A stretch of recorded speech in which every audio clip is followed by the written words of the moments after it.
নমস্কার, যুক্তি তর্ক সঙ্গে অর্কই আপনাদের স্বাগত। আপনাদের সঙ্গে আমি অর্কপ্রভ সরকার।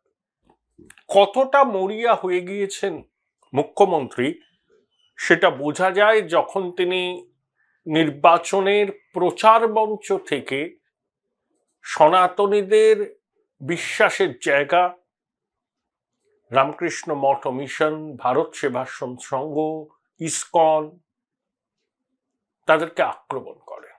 মুখ্যমন্ত্রী সাফাই দিয়েছেন, একাজনের বিরুদ্ধে বলেছি, আমি তো প্রতিষ্ঠানকে অসম্মান করিনি।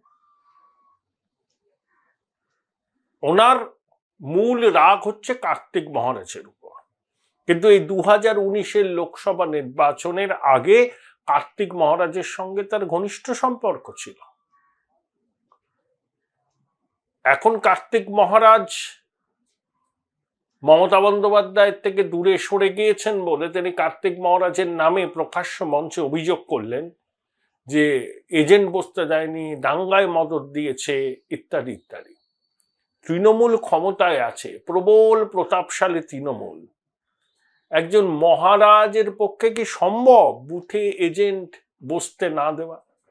আছেন, আমি শুনেছি অনেক দিন ধরে কার্তিক মহারাজ।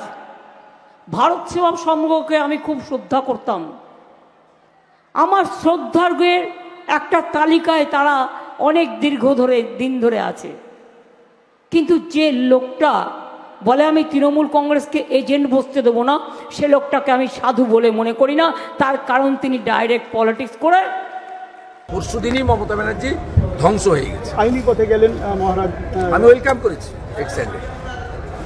মমতা ব্যানার্জিকে প্রমাণ করতে হবে কার্তিক মহারাজ বলেছে তৃণমূলের এজেন্ট বসবে, প্রমাণ করতে হবে। যা খুশি বলবেন সবাই মেনে নেবেন। মমতা ব্যানার্জি যাকে যা খুশি বলবেন সবাই মেনে নেবেন। কার্তিক মহারাজের মেরুদণ্ডটা আছে, ডিফেমেশন নোটিশ দিয়ে প্রমাণ করে দিয়েছে। সন্ন্যাসী সর্বত্যাগী হতে পারে, কিন্তু আত্মমর্যাদা বোধ সন্ন্যাসী তিনি আজকে প্রমাণ হয়েছে।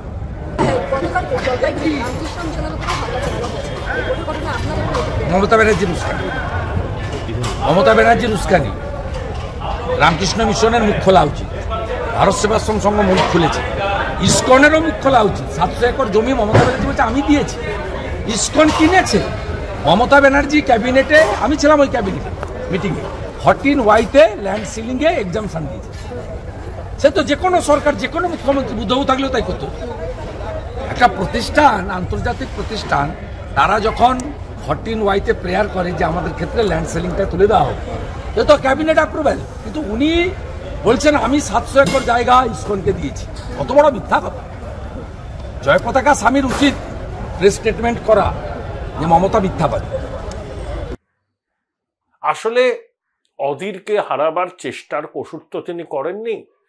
গুজরাট থেকে প্রার্থী আনিয়েও দেখলেন যে এবারও অধীরকে হারানো যাবে না, সম্ভবত তার প্রার্থী তৃতীয় স্থান দখল করবেন। তাই নিজের মনোবাঞ্ছা পূর্ণ না হওয়ায় কার্তিক মহারাজের উপর তার এই ক্রোধের বিস্ফোরণ ঘটেছে। আর আসানসোলের রামকৃষ্ণ মঠ মিশন, তার উপর মুখ্যমন্ত্রীর এত ক্রোধের কারণ কি তো বোঝা গেল না। ওখানে তো সবাই যান। আমার যে সমস্ত সহকর্মী ওই আসানসোল দুর্গাপুরে আছেন তারা বললেন শত্রুঘ্ন সিনহাও গিয়েছিলেন মলয় ঘটকের সঙ্গে। ওখানে অনেক রাজনৈতিক নেতা, ওই স্কুলের প্রাক্তনী, যথেষ্ট কি বলবো, মানুষ শ্রদ্ধা করেন ওখানকার রামকৃষ্ণ মঠের সন্ন্যাসীদের। আসলে মুখ্যমন্ত্রী এগুলো বলছেন কেন জানেন? যে ভোট ব্যাংকের কট্টরপন্থী অংশকে তুষ্ট করার জন্য, এছাড়া আর কোনো কারণ নেই। কারণ ভোট ব্যাংকের একটা অংশ, বিশেষ করে উত্তরবঙ্গে, তার থেকে মুখ ফিরিয়ে নিয়েছে। তিনিও তো অ্যাসেস করছেন বিভিন্ন সূত্র থেকে কি সম্ভাব্য ফলাফল কি। দক্ষিণবঙ্গে ভোট হচ্ছে নিজেদের শক্ত জায়গায়, সেখানেও যদি ভোট ব্যাংকের একটা অংশ মুখ ফুরিয়ে নেয়, সেটাকে রোকবার জন্য এবং ভোট ব্যাংকের কট্টরপন্থী অংশকে বার্তা দেওয়ার জন্যই এটা করেছেন। বিভাজন রাজনীতি বিজেপি করছে বলে উনি প্রতি সভায় বলছেন, আর বিভাজনের রাজনীতির করার অভিযোগ যদি তার বিরুদ্ধে বিরোধীরা তোলে, সেটা কি খুব অন্যায় হবে? ইসকনকে নাকি উনি জমি দিয়েছেন, জমির ঊর্ধ্বসীমা সংক্রান্ত একটা ক্লজ মন্ত্রিসভার বৈঠকে সেটা তুলে দিয়েছেন। ইসকনের জমি ইসকন নিজে কিনেছেন, ওখানে তো ফোর্ড ফাউন্ডেশনের টাকা পর্যন্ত বিনিয়োগ আছে ইসকনে। তা সেই জন্য উনি ইসকনকেও দাগিয়ে দিলেন। ইসকনের জমির ঊর্ধ্বসীমা সংক্রান্ত একটা ছিল ক্যাবিনেটের মিটিংয়ে, সেটা তিনি তুলে দিয়েছিলেন যাতে ইসকন ওই সিলিং থাকে না জমি রাখার, সেই সিলিং এর আওতায় জমি রাখতে পারছিল না, সেই সিলিংটা তিনি তুলে দিয়েছেন। আবার বলছেন আমি বেলুড়ে যেটি করেছি, স্কাই ওয়াক করেছেন তো, তাতে কি হয়েছে? তার মানে এই নয় যে আপনি প্রকাশ্য সভা মঞ্চে রামকৃষ্ণ মিশনের একটা অংশকে, ভারত সেবাশ্রমের একটা অংশকে, ইসকনকে বিদ্ধ করতে পারেন রাজনীতি করার অভিযোগে। রামকৃষ্ণ মিশন, ভারত সেবাশ্রম সংঘ, ইসকন বাঙালির খুব কাছে। দেখুন আজকালকার দিনে ছেলেমেয়েরা হয়তো খুব মন্দির টন্দিরে যায় না, পুজো আর্চাও সেভাবে করে না, কিন্তু তাদের মানিব্যাগে দেখবেন ওই 3টে ছবি আছে একসঙ্গে, ঠাকুর, মা এবং স্বামীজি। আরে ভারতবর্ষ অতীতে 2500 বছর ধরে যেভাবে চলেছিল, সেই পথ দেখিয়েছিলেন শ্রী ঠাকুর রামকৃষ্ণ। আগামী 5000 বছর ধরে ভারতবর্ষ কিভাবে চলবে তার পথ দেখাচ্ছেন স্বামী বিবেকানন্দ। আর সেই প্রতিষ্ঠানকে আপনি আক্রমণ করছেন ভোট ব্যাংকে তুষ্ট করার জন্য।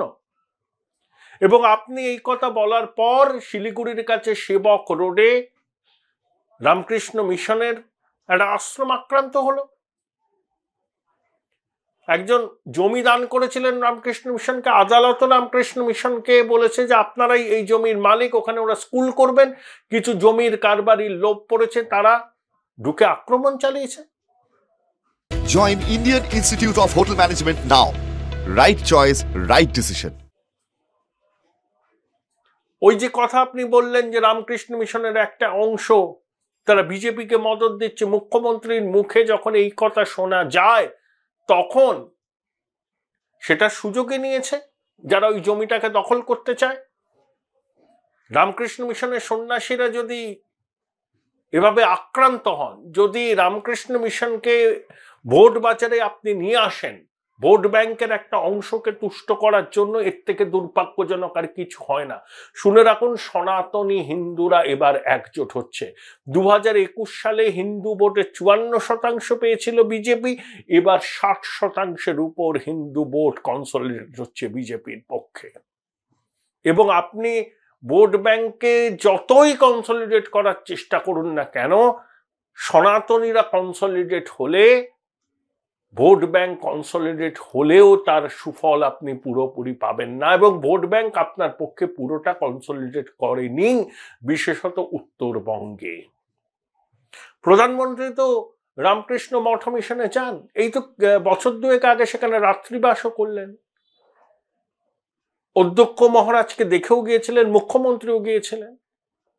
রামকৃষ্ণ মিশনের সঙ্গে প্রধানমন্ত্রীর দীর্ঘদিনের সম্পর্ক। এবং রামকৃষ্ণ মঠ মিশনকে আপনি নির্বাচনী বক্তৃতায় তাদের দিকে আঙুল তুলছেন রাজনীতি করার অভিযোগে একটা অংশের বিরুদ্ধে। কি প্রমাণ আছে আপনার? আসানসোলের রামকৃষ্ণ মঠ মিশনে সমস্ত রাজনৈতিক মতাদর্শের মানুষ যান, আপনার মন্ত্রীরা যান, বিজেপির নেতারাও যান, সাধারণ মানুষও যান। আসলে আতঙ্কে নত্য সত্য জ্ঞান হারিয়ে ফেলেছেন। একে বলে না মরিয়া হয়ে খড়কুটো আঁকড়ে ধরার প্রয়াস। কট্টরপন্থীদের বার্তা, ভোট ব্যাংকে বার্তা। দেখো, আমি রামকৃষ্ণ মিশন, ভারত সেবাশ্রম সংঘ, ইসকনকেও ছেড়ে কথা বলি না। বুমেরাং হবে। সনাতনী ভোট, হিন্দু ভোট কনসলিডেট করবে আরো, এবং করছে। আপনার এই মন্তব্যের পর আরো বেশি করে সনাতনীরা কনসলিডেট করবেন, তাদের ভোট কনসলিডেটেড হবে এবং অবশ্যই সেটা বিজেপির পক্ষে যাবে। এটা নিয়ে কোনো সন্দেহের অবকাশ নেই। আপনি খুব কাঁচা খেলে ফেলেছেন। কার্তিক মহারাজের উপর আপনার রাগ অধীর চৌধুরীকে আপনি বেকায়দায় ফেলতে পারেননি বলে। আর আসানসোলের রামকৃষ্ণ মঠ মিশনের প্রতি আপনার ক্ষোভ এই কারণে যে এবার আপনার প্রার্থী শত্রুঘ্ন সিনহা সম্ভবত আর জিততে পারছেন না, এবং আপনার ভোট ব্যাংকের একটা অংশ আপনাকে বিশ্বাস করছে না। সেই বিশ্বাস ফিরিয়ে আনতে ভোট ব্যাংকের কট্টরপন্থী অংশকে বার্তা দেওয়ার জন্যই আপনি এটা সচেতনভাবে করেছেন পঞ্চম দফার ভোটের আগে, যাতে ভোট ব্যাংক পুরোপুরি আপনার পাশে এসে দাঁড়ায়। ভোটের স্বার্থে বাঙালি হিন্দুদের, বাঙালিদের প্রাণের ঠাকুর রামকৃষ্ণ, স্বামীজি বিবেকানন্দর স্মৃতি বিজড়িত রামকৃষ্ণ মঠ মিশনকে আক্রমণ করতে আপনার বাধল না? এত বালাই ভোট। মানুষ কিন্তু এটাকে ভালোভাবে নেয়নি মাননীয়। ভুল করেছেন আপনি। সনাতনীরা একজোট হচ্ছে, কারণ ভারত সেবাশ্রম সংঘ, রামকৃষ্ণ মঠ মিশন, ইসকনকে এইভাবে রাজনীতির আঙিনায় টেনে আনার এই প্রচেষ্টাকে তারা ধিক্কার জানাচ্ছেন, এবং গণতান্ত্রিক পদ্ধতিতে তারা কিন্তু এর প্রতিবাদ করবেন। 4 জুন যখন ইভিএম কাউন্ট করা হবে, তখন আপনি বুঝবেন যে যে উক্তি আপনি করেছিলেন সেটা বুমেরাং হয়ে গেছে।